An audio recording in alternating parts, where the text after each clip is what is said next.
السلام علیکم ورحمۃ اللہ وبرکاتہ۔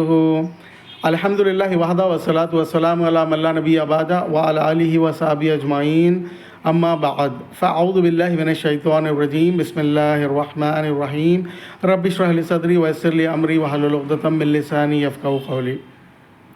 تبلیغی جماعت اور فضائل اعمال کتاب کے بارے میں بات کرنا چاہ رہا ہوں۔ تبلیغی جماعت والے جو 3 دن کی جماعت، 10 دن کی، 20 دن کی، 40 دن کی اور 4 مہینے کی جماعت میں جو ہے نا لوگوں کو لے جاتے ہیں، اور نمازوں میں آپ ان کی مسجدوں میں اگر گئے تو نماز کے بعد سلام پھیرے کے بعد امام صاحب فوراً لوگوں کھڑے ہو جاتے ہیں، اور بقیہ نمازوں کے بعد دین کی بات ہوگی بلکہ جو ہے نا پھر دین کی بات کر کے پھر یہ نبیوں کا طریقہ ہے بلکہ جو ہے نا جماعتوں میں نکلو بلکہ بولتے ہیں۔ تو یہ جماعتوں میں نکلنا کہاں تک صحیح ہے، اس بارے میں بات کرنا چاہ رہا ہوں۔ یہ جماعتوں میں نکلنا جو ہے نا بالکل صحیح نہیں ہے، کیونکہ آپ 10 دن کے لیے جا رہے ہیں یا 10 منٹ کے لیے جا رہے ہیں۔ اصل مین امپورٹنٹ چیز اس میں کیا ہوتی بولتے تو آپ کی سورس آف نالج، آپ اسلام کی نالج کہاں سے لے رہے ہیں۔ تو اسلام کی نالج ہمارے کو قرآن اور صحیح حدیث سے لینا چاہیے، کیونکہ محمد صلی اللہ علیہ وسلم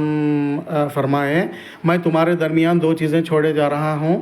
اللہ کی کتاب اور میری سنت، یہ 2 چیزوں کو مضبوطی سے تھام لو، تم کبھی گمراہ نہیں ہوگے بلکہ بولے نبی صلی اللہ علیہ وسلم۔ تو ہمارے کو جہاں پہ بھی اسلام کی نالج ہمارے کو حاصل کرنا رہتا، قرآن میں کیا فرض ہے، کیا سنت ہے، اور اس کے ارکان کیسے ہے اور وہ کیسا کرنا چاہیے، نبی کا طریقہ کیا ہے بولے تو ہمارے کو قرآن اور صرف صحیح حدیث میں دیکھنا چاہیے، نہ کہ لال پیلے باباؤں کے کتاباں۔ تو یہ زکریہ صاحب جو فضائل اعمال کتاب لکھ کے رکھے، اور جہاں تبلیغی جماعت والے اپنی مسجد میں فجر کے بعد عصر کے بعد پڑھتے، اور جماعت میں بھی جو ہے نا پھر 10 بجے سے لے کے ظہر تک 3 گھنٹے تک تعلیم، یہی فضائل اعمال سے ہوتی، یہ بزرگوں کے جھوٹے من گھڑت قصے کہانیوں سے، جس میں شرکیہ واقعات بھی ہے جو توحید کے خلاف ہے، جو نبی صلی اللہ علیہ وسلم کی تعلیم کے خلاف ہے۔ تو یہ کتاب کو بالکل بین کر دینا چاہیے، یہ ڈسٹ بن میں ڈال دینا چاہیے۔ یہ کتاب جو ہے نا پڑھنے کی کتاب نہیں ہوتی، اور تبلیغی جماعت والے کبھی آپ لوگوں کو اگر چلو بول کے بہت زیادہ ہی اگر فورس کرے تو آپ ان لوگوں کو صرف یہ بولنا چاہیے، ٹھیک ہے بھائی میں آپ کے ساتھ جماعت میں چلنے کے لیے تیار ہوں، میں انشاءاللہ ضرور آؤں گا، مگر میری ایک شرط ہے کہ آپ لوگ جو ہے نا جو 10 بجے سے لے کے ظہر تک جو 3 گھنٹے تک جو تعلیم دیتے ہیں، وہ جو ہے نا قرآن پڑھنا اور قرآن ہمارے کو پڑھانا، قرآن سیکھنا اور سکھانے کا کام کرنا، قرآن سے تعلیم دینا، قرآن کی تفسیر سے اور ترجمے سے یا صحیح حدیثوں سے، صحیح بخاری سے، مسلم سے اگر دیے تو انشاءاللہ میں ضرور آؤں گا تبلیغی جماعت میں 3 دن ہو یا 10 دن ہو، میں آؤں گا انشاءاللہ، اسلام میں سیکھوں گا۔ مگر یہ فضائل عمل قصے کہانیوں کی کتابوں سے اگر آپ میرے کو قصے کہانیاں بولنا چاہیں گے تو معافی چاہتا ہوں، میرا ٹائم بہت قیمتی ہے، میں بیوی بچوں کو چھوڑ کے، میرے کاروبار کو چھوڑ کے اللہ سے لو لگانے، اعتکاف میں کوالٹی ٹائم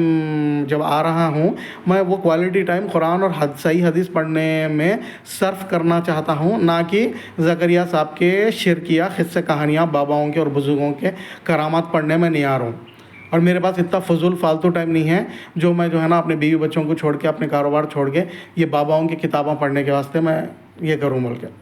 تو ایسا بولیے، اور قرآن اور صحیح حدیث کی امپورٹنس بتائیے سامنے والے کو کہ تم عمل کرے تو انشاءاللہ میں آؤں گا ورنہ نہیں آؤں گا بول کے۔ اور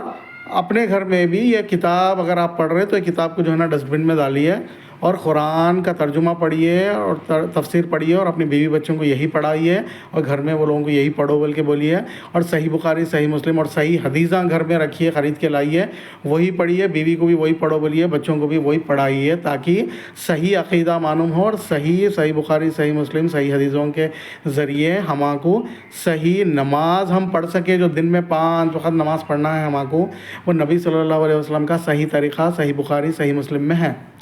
نہ کہ فضائل اعمال میں۔ بس اس پہ عمل کریے، یہ بولنا چاہ رہا تھا۔ بہت شکریہ، جزاک اللہ خیراً۔ السلام علیکم ورحمۃ اللہ وبرکاتہ۔